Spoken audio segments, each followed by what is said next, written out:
Cheers! Cheers! You witch! I would never send Aunt Lucine to prison. But you benefited from it. You made my mother a victim of your greed and selfishness. Brace yourself, Elise.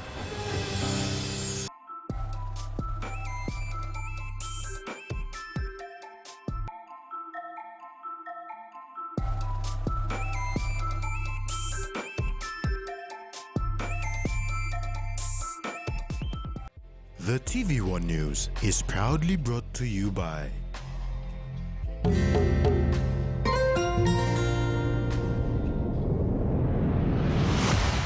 BSP, our bank, our people.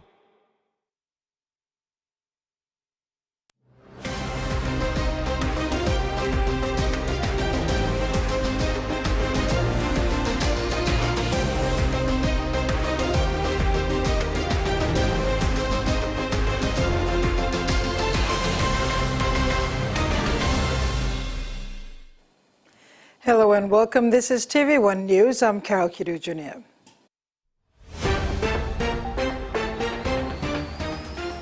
In this edition, PM delivers statements on Enga landslide. Floor forces opposition to resubmit VONC notice, and Rimbu picks up pace on performance. Prime Minister James Marape has expressed his condolences to the families of those who lost their lives in a landslide in Enga province in the early hours on May 24, 2024. Delivering his speech on the floor of Parliament today, Marape said the government will holistically review the 2024 budget to cater for those affected. Prime Minister James Marape, when expressing his sympathies in Parliament today to the people affected by the recent landslide in Mulitaka area of Enga province, he said the government will continue to assist them in whatever capacities available. He said natural disasters happen unknowingly and the government is committed to assisting the people affected. There's nothing much we can do in the face of disaster. But the best response is a love, care, and assistance in restoration to those who are facing these problems and burdens right now. Minister for Defence Dr. Billy Joseph and Governor for Enga Sir Peter Ipatas accompanied the Australian defence personnel alongside the Australian High Commissioner to bring the relief supplies which arrived today in Wabek. This is part of the Australian government's support of a $2.5 million assistance package for the Enga landslide. The Australian Defence Force and New Zealand Defence Force is mobilized to assist and work with the Defence Force in fullest relief, restoration and reconstruction to the loss that has taken place in Mulitaka LNG. It has affected not just the 2,000 lives that has passed, but over 10,000 people in the immediate precinct, but all in all, more than 60,000 to 70,000 people who live at the back of the Mulitaka LNG into the Porgera LNG and the Porgera electrics. Many are feared to have been buried in the landslide with search and rescue underway. Meantime, international support is flowing in for the affected communities. Susan Oreape, TV1 News. Australia, New Zealand, the United States and Indian governments and the European Union have stepped in to assist through financial and humanitarian aid to the landslide-affected people of Mulitaka, Enga province. The European Crisis Management has announced an initial €150,000, which is 621,000 kina, for immediate emergency assistance to the people and communities affected by the devastating landslide. This emergency funding is to be made available through the Emergency Toolbox, an instrument that EU uses to assist in unforeseen, sudden onset crises.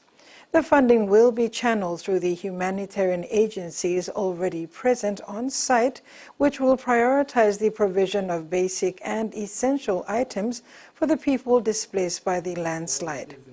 Their shock, grief and condolences to the people of PNG following the latest disaster in Enga.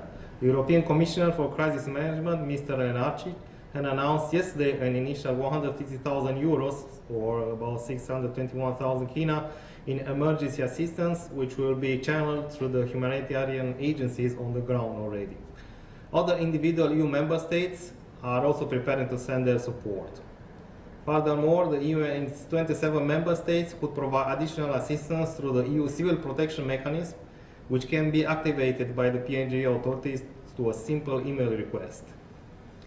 In addition, I'm pleased to say that currently we are exploring the possibility of offering to PNG the service of the Copernicus Emergency Management Service, which is a free satellite-based monitoring and mapping service for disaster-affected areas.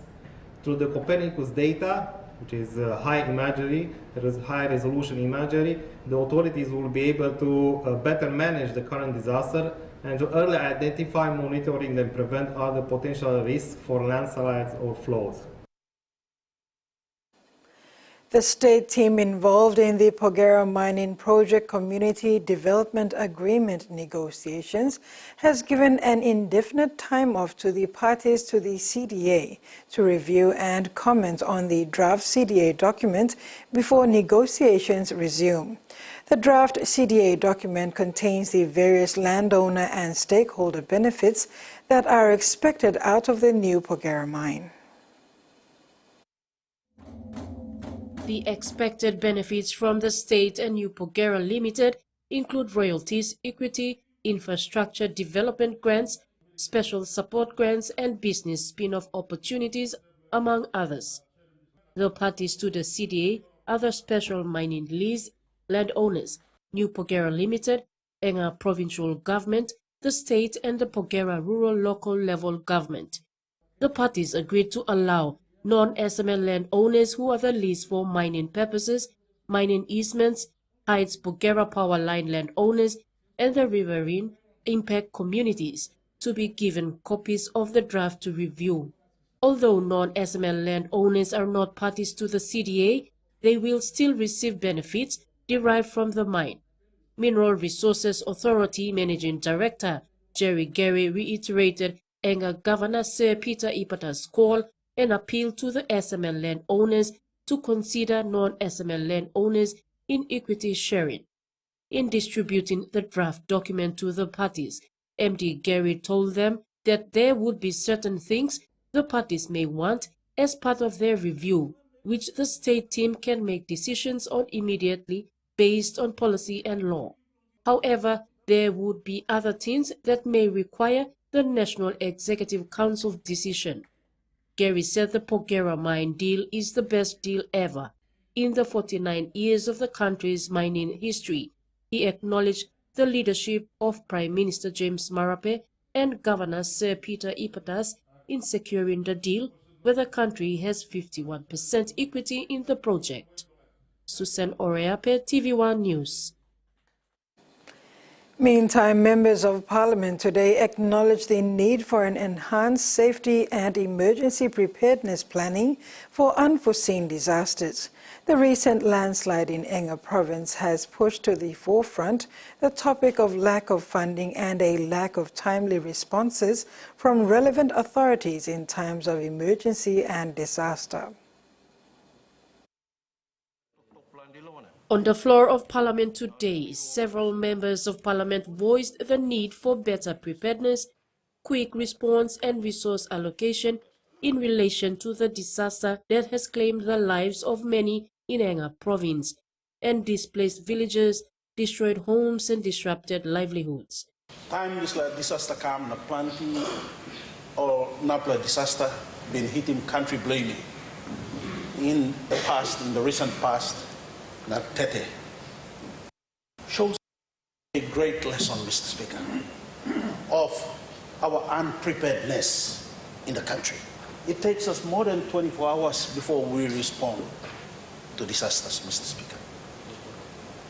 Now, plenty time inside Legislative House, you may talk, or disasters.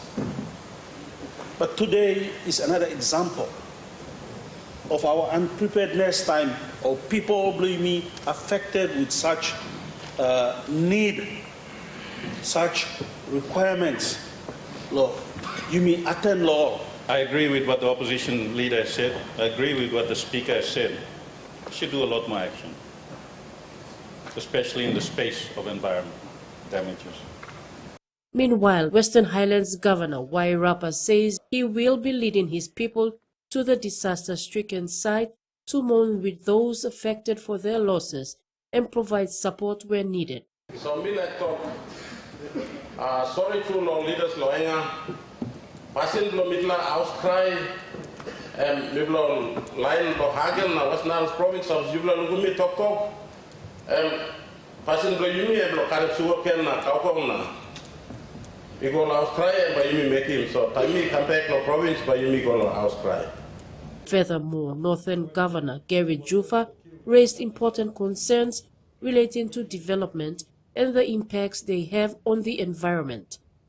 Conduct an immediate evaluation of what happened and what is also about to happen, given that today we live in what is termed by geologists as the Anthropocene age, where mankind's activities affect the natural environment and their consequences, therefore. The Secretary General for the United Nations, 2023 in New York, coined the term global boiling in recognition of this reality. We as a nation must be cognizant of this and plan for this. The national government fears that more than 2,000 people have been buried alive. However, the United Nations estimates that there are over 600 deaths. Susan Oreape, TV1 News. You're watching TV1 News. We'll have more stories after the break when we return.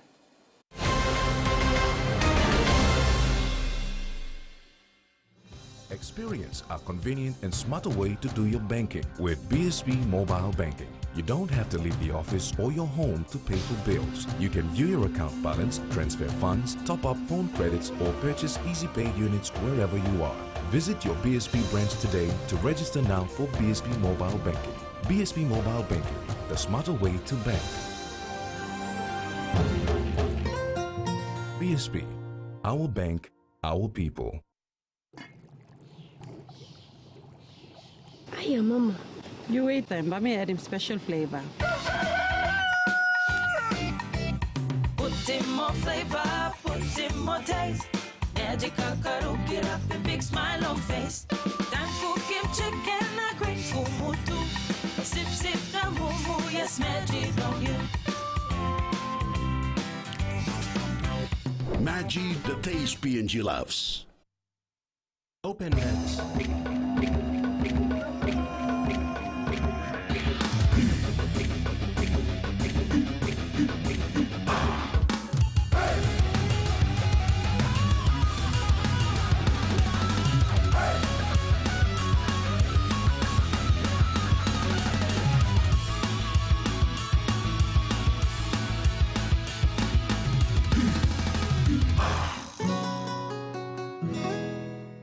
He says the best Hunters players come from his region.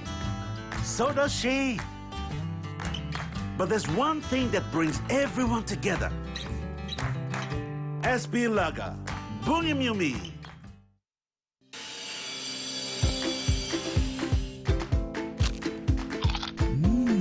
Right across the nation, we eat snack crackers.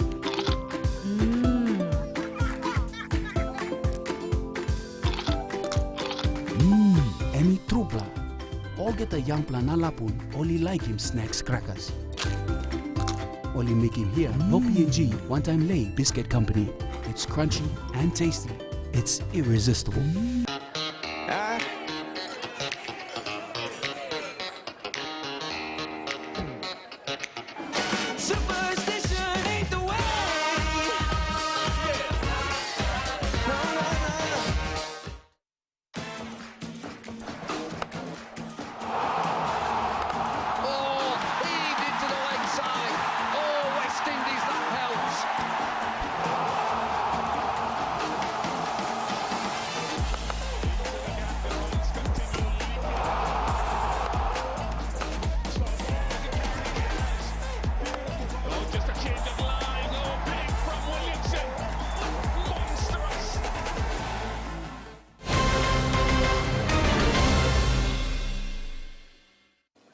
Welcome back. The first of relief supplies from the Australian government left for Enga province this morning. 2 Australian Air Force planes and the C-27 Spartan loaded the cargo this morning to bring aid to those heavily impacted by the landslide. The Australian government will provide an initial $2.5 million in humanitarian assistance to support Papua New Guinea's response to the landslide in Enga province. In direct response to the government of Papua New Guinea's request, Australia will send technical experts to PNG to provide incident management assistance, support geohazard assessments, and to inform early recovery efforts. The first of relief supplies from the Australian government have left for Enga. 2 Australian Air Force planes and the C-27 Spartan loaded the cargo this morning to bring aid to those heavily affected by the landslide. In a media statement issued this morning, Minister for Defence Dr. Billy Joseph acknowledged the support of Australia in responding immediately to the tragic events of Saturday, 26 May. Minister Joseph said the landslide has a width of more than 300 meters and has blocked the main highway to Porgera mine. The remaining part of Mount Yambali, which collapsed, continues to slip, posing imminent risk to the safety of local communities, aid workers and relief workers. During their visit, the government, through the National Disaster Centre, presented a cheque of 500,000 kina for food and water supply and shelter. In addition, the PNG Defence Force Engineering, medical and security teams went to assist in rescue and rebuilding efforts. Australia is providing emergency relief supplies such as shelter, hygiene kits, and specific support for women and children. Many have expressed a deep sadness at the loss of lives in this disaster, including parliamentarians in this morning's parliament session. They offered support to fellow parliamentarian and Governor for Enga, Sir Peter Ipatas. And the rest of our people throughout the length and breadth of our country, from the autonomous region of Bougainville and to all the 21 provinces. Our profound sympathy to the Governor of Enga Province, Grand Chief Sir Peter Ipatas, the leaders of Enga Province, and the people of Enga Province for their kinsmen and kinswomen that perished in this landslide and landslip. Tok sorry lo, Governor Ipatas na member blo, Slalagam electorate on behalf of people of Western Britain. Mi tok sorry na big condolences lo, all families lo this la estimated 2,000 people. Na expressing sorry blo mipla, condolences blo mipla, because all people blo Muritaka inside Enga province, lo display heavy all kissing. One act of God, act of nature. Now 2,000 lives lost in an instant. Inside lo midnight, 4 o'clock midnight, where only sleep. Now I know thinking 1 plus something land and landslide come down na karma pimolgeta na sim life bolgeta. Sir Peter was at the ATW hangar this morning to see off the team that was taking the relief supplies to his people. Salome Vincent, TV1 News. In a promising endeavor to safeguard critical marine habitats and resources, including vital mangrove ecosystems and combat pollution, the National Fisheries Authority is taking the helm in the construction of the Taurama Plastic and Rubbish Catchment Project. This visionary initiative, championed by former parliamentarian Michael Nally, aims to address the urgent issue of marine pollution threatening the pristine waters of Tuna Bay and the fragile mangrove habitats along the coast. Mangroves play a crucial role in supporting vibrant and functional marine ecosystems. They serve as nurseries for various marine species, protect coastlines from erosion, and sequester carbon dioxide. Recognizing the immense ecological value of mangroves, the NFA has been a staunch advocate for their protection and restoration, aiming to ensure their preservation for the benefit of current and future generations. The Taurama Plastic and Rubbish Catchment Project is specifically designed to prevent plastics and rubbish from entering these ecosystems. By intercepting waste before it reaches the water, the project seeks to safeguard the interconnected web of the life that thrives in these biodiverse environments. This catchment is a trial project which also, this is my idea to do a catchment like this so that we can collect all the rubbish here and take the rubbish out into a separation yard. We'll collect all the plastics, take them out, and then all the other general rubbish and maybe can work in landfill na kind of thing. Through innovative waste management strategies, community engagement initiatives, and environmental education campaigns, the project is paving the way for a cleaner, healthier marine environment. By partnering with the NFA, a leading authority in marine conservation, the Tarama Plastic and Rubbish Catchment Project is poised to make a significant impact on preserving the natural beauty of Tuna Bay and ensuring the long-term sustainability of marine resources and mangrove ecosystems.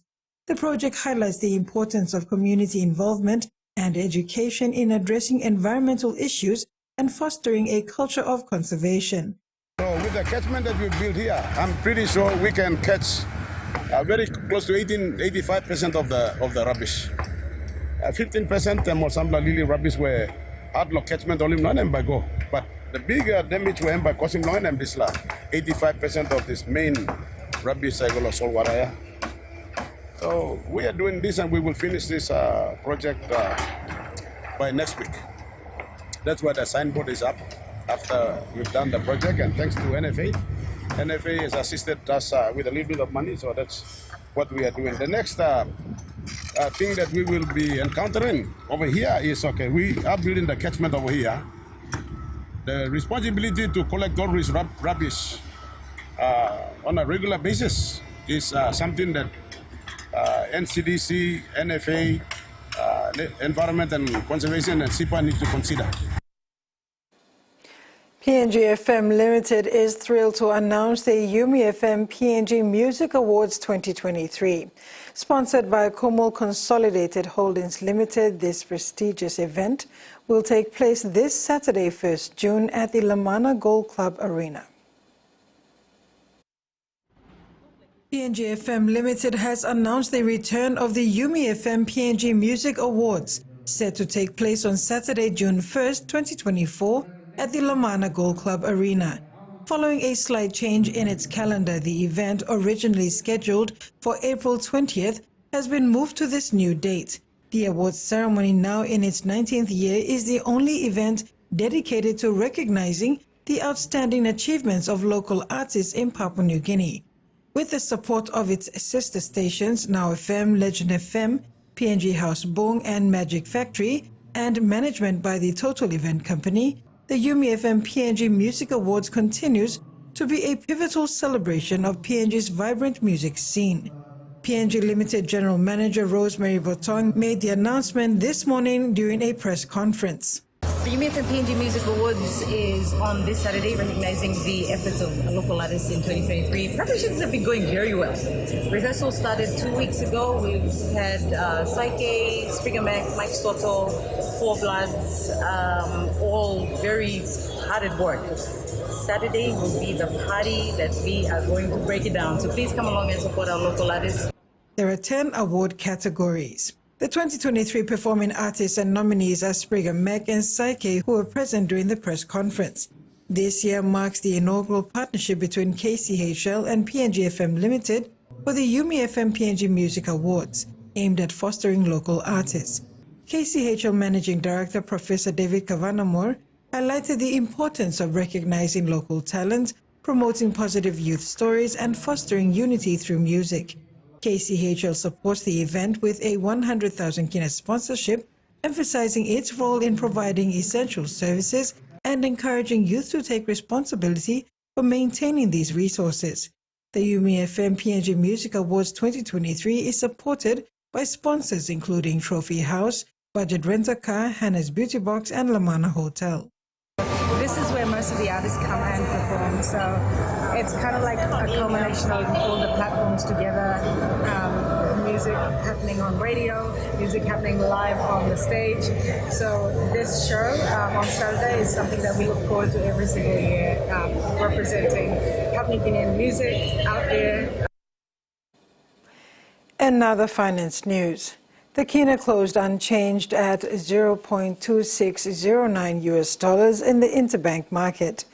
At Bank South Pacific, our kina was buying $0.2534, $0.3782 Australian dollars, €0.2258 euro, and 39.57 Japanese yen.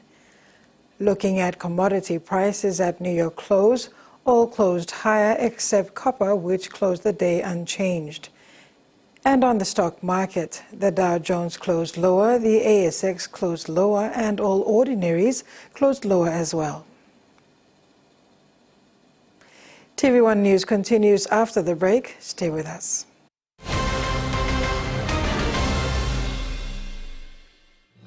Experience a convenient and smarter way to do your banking with BSP Mobile Banking. You don't have to leave the office or your home to pay for bills. You can view your account balance, transfer funds, top up phone credits, or purchase Easy Pay units wherever you are.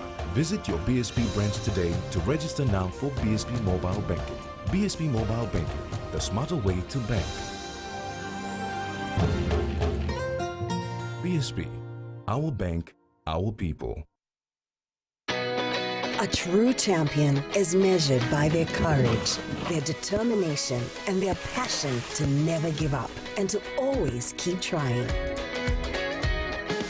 With a delicious Milo in milk taste and added nutrients, Milo in milk is a great way to fuel our little champions with nourishing energy every day. Because true champions give it their all. Milo, PNG and Mia. Prime PNG made.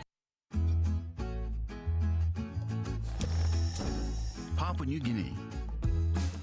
We love a reason for a family gathering. A reason to play. A reason to ignite the flame. A reason to cook the best with the best. Flame oil, now PNG made for PNG cooking. Flame oil, winning taste. Enjoy life when we work together, making happy memories that last forever. Harem talk, young or old, a scale rice family meal with talk. We'll bring out the smiles, cause it's a favorite by miles. Senisi gola, scale rice, low scale price. Senisi gola, scale rice, low scale price. But you like him? Hardware House is more than just a store. It is where quality meets affordability, where culture is proudly celebrated. Spanning 9 provinces, we pride ourselves in offering top-notch customer support and services. We're more than just a store. We're more than a brand. We are Hardware House.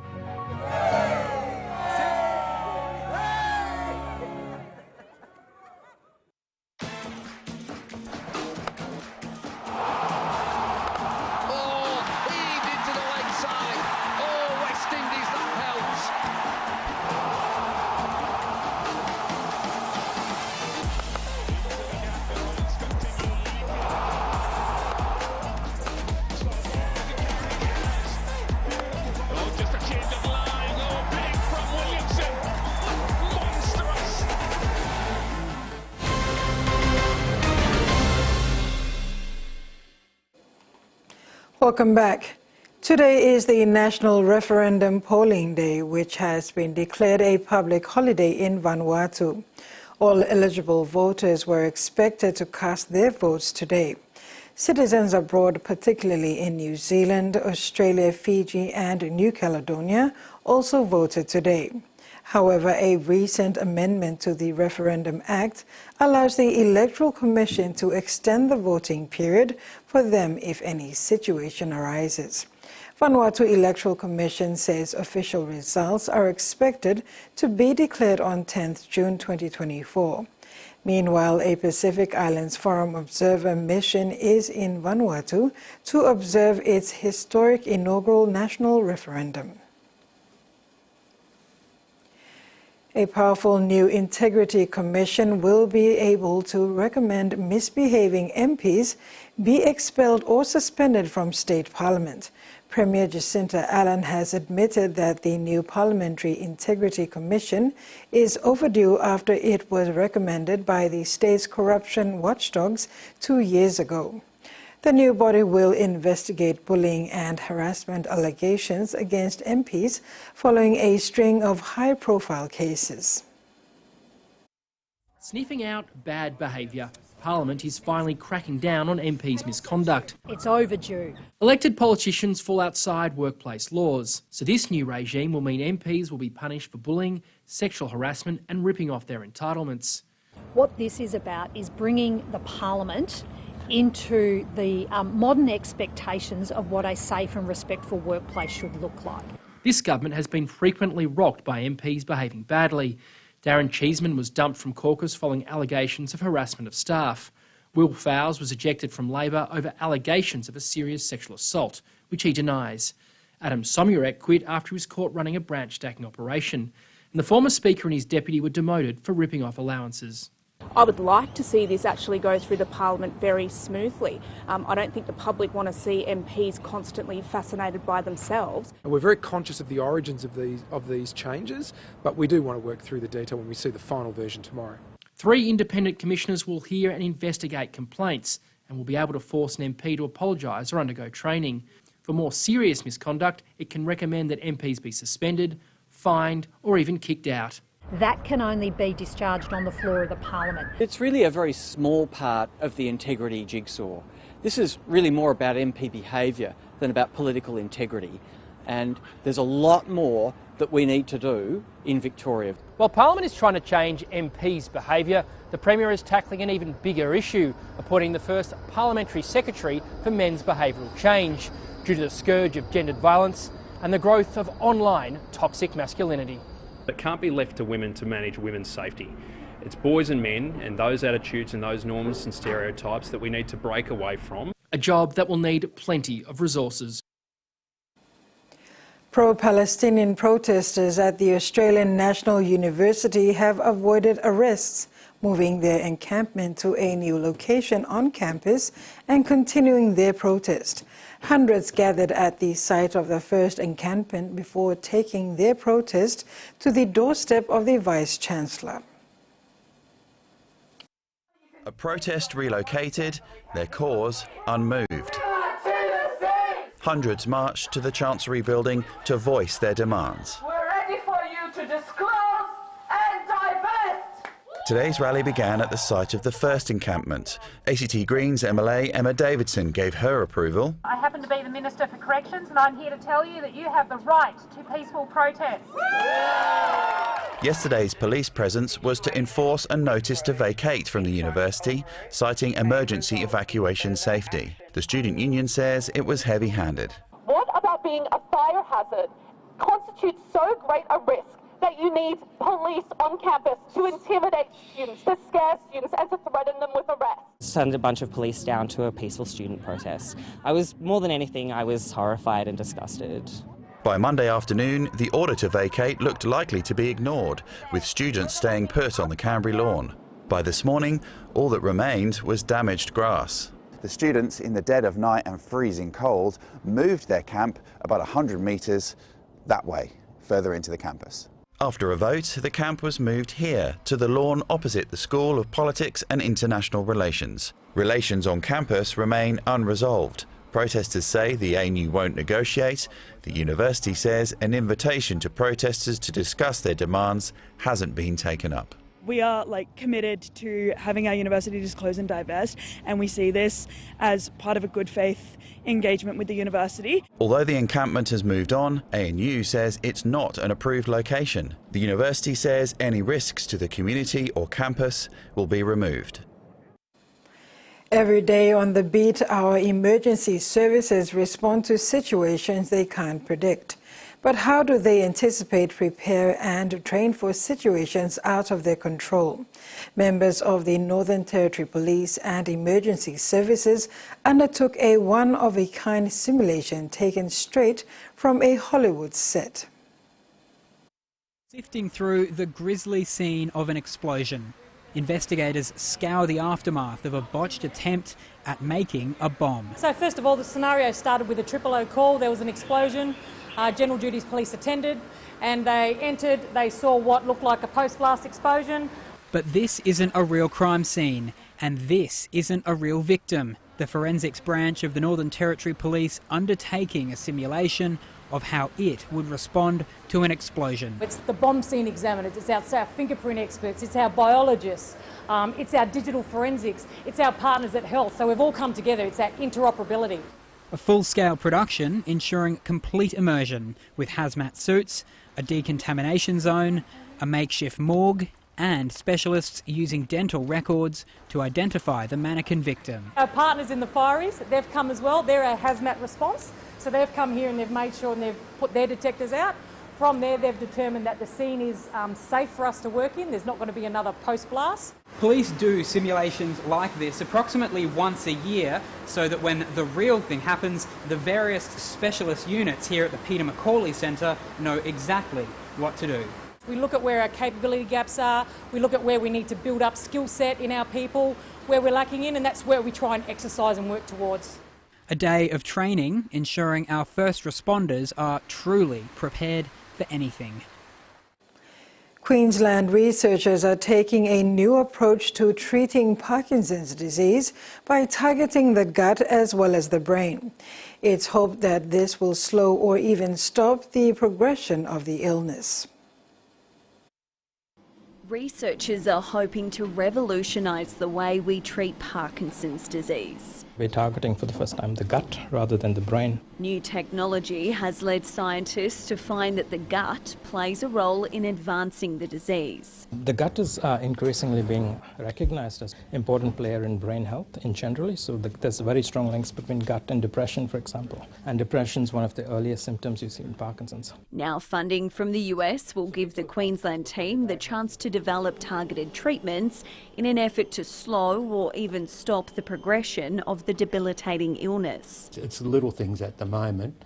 The longer term things are the sort of knowing where I'm heading and knowing what sort of life I may be heading towards is something I don't want to think about too much. Despite its growing prevalence, there isn't an effective treatment for Parkinson's. 50 Australians are diagnosed with Parkinson's every single day, but experts expect that figure to increase with known links to chemical exposures from industry and occupations such as farming, firefighting and the military. It used to be a disease that occurs in people 65 and older, but because of the growing chemical exposures, we are seeing people diagnosed in their 40s and some even in their 30s. An estimated 200,000 Australians have Parkinson's disease. It's hoped this new approach to treatment will help improve their quality of life. With AI and everything else, things seem to be moving a lot quicker than what they were 10 years ago, so there's always hope. As the much-anticipated break in the weather is forecast to bring rain to Western Australia's grain-growing regions this week, farmers are wrapping up their seeding programs, which many began back in early April. With the state experiencing one of the hottest, longest and driest summer seasons on record, and with planting down on last year, analysts predict the eventual harvest income for the state's coffers will also be affected. Under lights and under pressure, Barry West is on the final lap. Probably 100 hectares to go here. So. After 2 months working night and day to get his family's grain crop in. Following a long, hot, dry summer and autumn, growers across the grain belt are hoping this week's forecast of a season break will justify the millions of dollars they've invested. The Bureau outlook for winter indicates parts of southern WA are likely to have a 60 to 80% chance of receiving above average rainfall. But crop analysts predict WA's eventual harvest this year will be down, with 8.5 million hectares sown, well below the 9 million hectares last year, producing an estimated eventual crop at the end of this year of 15 million tonnes, compared to the previous 5-year average of 18 million. We're getting to the stage of the season where it's getting quite critical, and for a lot of growers, sort of north of the Great Eastern Highway, they're on edge. Across the south, the soil profile is desperately dry after receiving only patchy areas of summer rain. It was particularly hot and particularly dry, dusty, windy. There is a lot of areas of crop that have been sown dry that haven't germinated. A tough start that could see less income for rural communities and the state's coffers. At this stage, we're still working on looking at an average season. If we can get a bit of a break now and we can see some good germinating crops and go from there. All eyes now on the weather radar. Back home, the opposition has had to resubmit for a fourth time the notice of a vote of no confidence against Prime Minister James Marape after it fell short of one requirement. The third notice, which as presented to the chair of the Private Business Committee, was considered defective because it was missing the number 4 and the name of the MP as the fourth signatory. This breaches the requirement under Section 145(1)(b) of the Constitution, which states that the notice must name persons and contain signatures of members of Parliament being not less than 1/10 of the total number of seats in Parliament. The opposition has resubmitted the notice, this time with the fourth signatory included. He is member for Karimui Nomane, Francis Alua. Members of the opposition were made aware of the defect and in the notice when Speaker of Parliament Job Pomat delivered the outcome of the PBC's deliberations when they returned to the chamber at 2 p.m. And that ends the news segment. Join me after the break for your sporting details.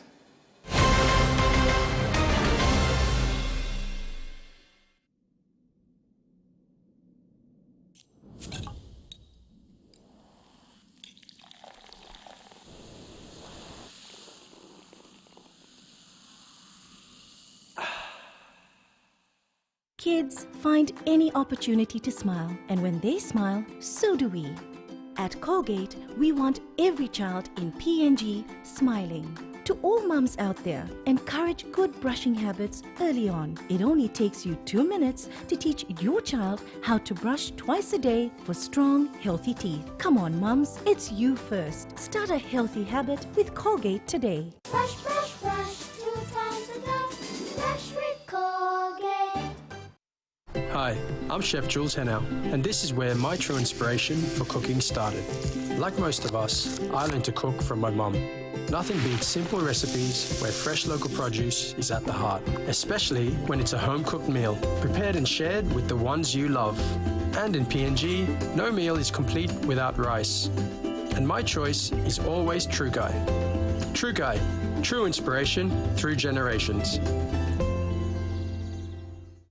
What is a census? A census is the head count of every person living in the country. Every man, woman, boy, girl, and babies must be counted. It is a snapshot of the population at one point in time. It informs the government how funding is shared between wards, districts, and provinces. It helps planning transport, schools, roads, housing, and basic healthcare services.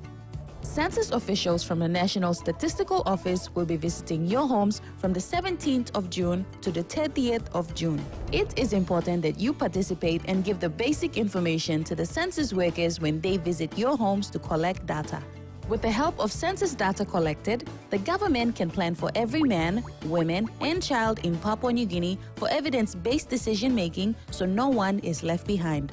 For more information, you can visit our website, nso.gov.pg. This information is authorized by the Office of the National Statistician.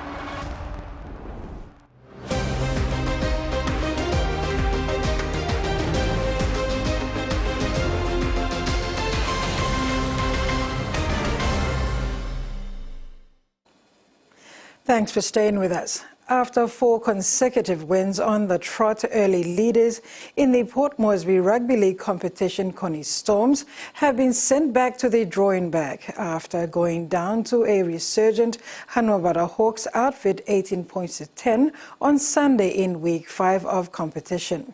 It was double trouble for the Connie boys, who have also relinquished the #1 spot to the HP boys and now seated in second place. After their back-to-back wins, Hawks now lead the top 6 teams with 9 points. Storms on 8 points, Warriors on 8, Royals on 7, Taranga on 6, and Magani on 5. PRL football coordinator John Marvis said after 5 weeks of competition, momentum has picked up among the 12 clubs almost halfway through the first round. The top 6 as of last week in the senior men would be keen to maintain their standing with some consistency in round 6 this weekend. Defence, still winless after round 5, will have another uphill battle this week when they face second place Connie Storms on Friday. Saturday's doubleheader will see Royals take on Hoona Flies and Butterflies meet New Look Paga Panthers side in the main game.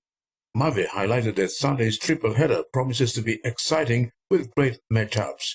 The A-grade clash, 6th place Magadi versus West Gulf, followed by top-of-the-table showdown between 3rd place Tobo Warriors and 5th place Tarangao, before new competition leaders Hanwabara Hawks will be put on the test when they face underdogs Connie Tigers in 9th place in the main game.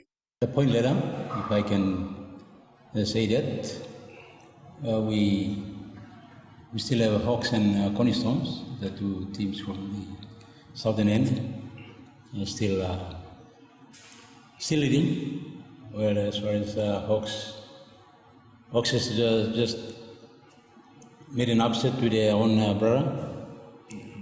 Actually, the Storms were in the front as of week 4, but when Hawks won this game, jumped over the points ladder by and the top of the ladder now. With 4 wins, that would be the match between Connie Tigers and Hawks. That would be a game to watch. I mean, Tigers might try to win back their loss last weekend. And this way it's always a tradition match between the Tigers and Hawks under the Setari Toka Cup. So that will be a match to watch. That's only the main game on Sunday. In the women's division, Defence play Connie Storms and Gulf West will lock horns with Magani on Friday. Saturday, Royals up against competition front-runners Hoona Flies, while Butterflies meet Paga Panthers in the main game.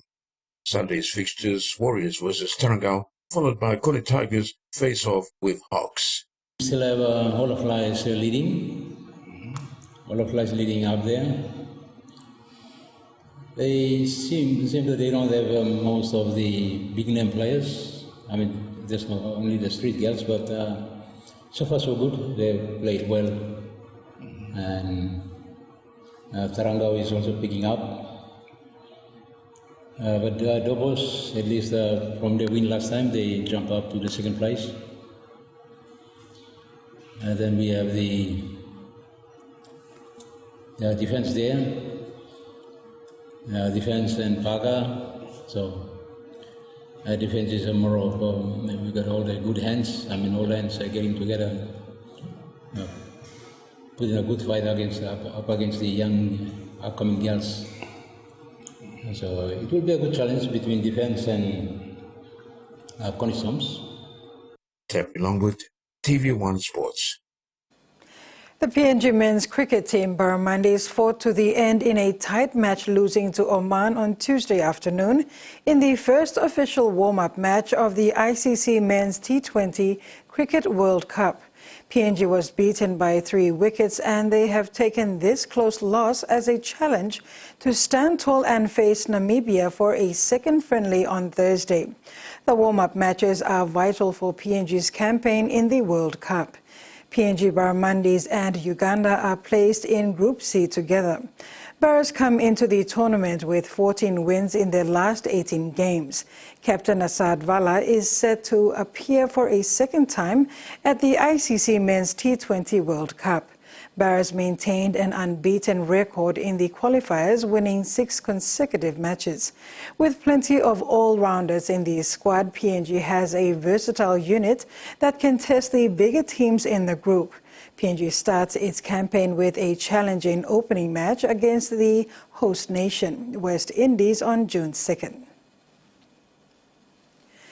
Kumu Rake and PNG Hunters diminutive number 9 Judah Rimbu is almost back at the top of his game after battling with his form at start to the 2024 season.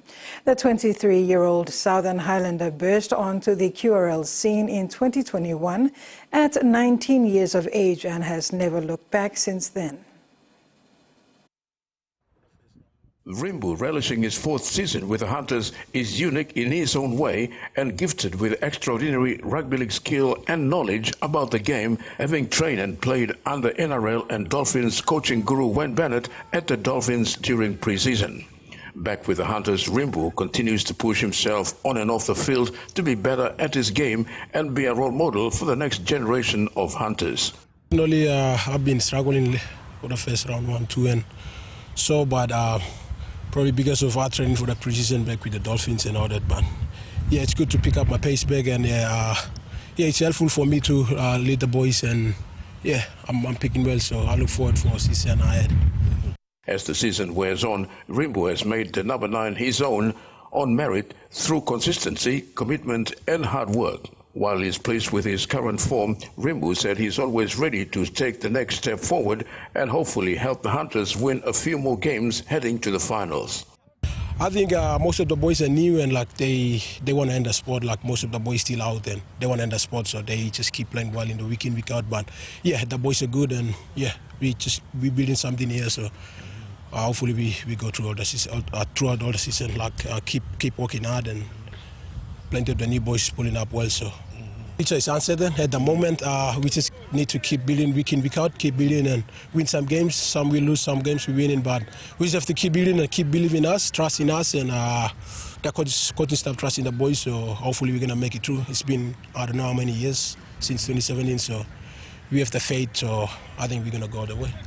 On the Hunters' round 11 loss to the Mackay Cutters, Rimbu was very critical about the team's lack of urgency, especially in the second half, not controlling the ruck and tightening up the defence, which they must be accountable for. On a positive note, Hunters' Rake is very confident the boys will do better and ready to bounce back against Magpies at home this weekend. Yeah, we thought, I think we had points in first 40, lead 20 points to 10. And then coming off our second half, we scored a try in 26-10 leading. And I think small errors, and we didn't stick to our game plan. And that's why we lose control in the middle. They just run straight in the middle. And yeah, some lose position. So there's something the boys are accountable of it. So basically, we're going to fix it and probably do better this weekend. Yeah. Terry Longwood, TVWAN Sports. After 3 impressive consecutive wins in the past 4 weeks, the PNG Hunters dealt with another reality check after going down to a revitalized Mackay Cutters side 40 points to 26 in round 11 of the QRL Host Plus Cup on Sunday in Mackay. Hunters coach Paul Eitan nevertheless praised his boys for a strong start to close out the first half with a comprehensive 20 points to 10 lead, only to give away the game in the second half. The young Hunters playing group will always take their losses as a learning curve to build their confidence and further develop their game as they continue to build on their season. It was business as usual at the Hunters training this week, with everybody in good spirits as they refocus on their next assignment this week. The Hunters will host 13 players South Logan Magpies at the Santos National Football Stadium Saturday 1st June 2024. Coach Paul Eitan is likely to stick to the same side that lost to Cutters over the weekend for consistency, saying he has full confidence on the team to bounce back this weekend. While training has been more on recovery and getting the bodies moving again after the tough trip to Mackay. Looking forward to it. I mean, it was a really short week. We had it was a really big travel down, travel home. So today's just a light session to get the body moving, and then we've got one more session before the game. So really 2 sessions, yeah. So, but yeah, just trying to make sure the boys sweat a little bit today, move around. Just went over our place and make sure everyone's because there's possible injuries. So we've got a lot to deal with, but so we're just going over our plays and just focusing on this weekend. On the injury front, Ayton and the medical staff are closely monitoring Josh Lau's recurring ankle injury that has seen him having limited time on the field. While Lau is Ayton's first choice number 6, Rising Hunters reserve player Finley Glare is on standby and ready to step up. We've got Josh Lau still with that ankle issue that he had last week. So he came off after 60 minutes. We had to pull him off because of his ankle. He always gets some joy on his left edge with his plays, and I think he really understands what we're trying to do as a team. You know, that's why we try to push to make sure he's in there, because he really gets it. But on the flip side, the good thing is that we've got Finley in there practicing at training. You know, so he's a left footer as well, so he can practice being that similar player. On Mora's return to the team and having his first run against Mackay Cutters last week, Coach Ayton rated him fairly, but not there yet in terms of fitness level and his IQ playing at the Q Cup level. With Tony Wabo coming back this week, Mora will continue to get more game time playing at the Digicel Accent Mobile Cup to boost his fitness level. Yeah, no, he's Rookie of the Year last year for the whole competition, so yeah, I rate him really highly. He's only had 2 games back, 2 80-minute games before he came to the Hunters last week, so I just mentioned just for him to improve his fitness level and get himself back up to where he was. Ray's got to work on a little bit more fitness, a little bit more positional work, and he'll be pushing to come back in the squad. Terry Longwood, TVWAN Sports. And that's all we have for sports. And now to the weather forecast for the main centres for the next 24 hours.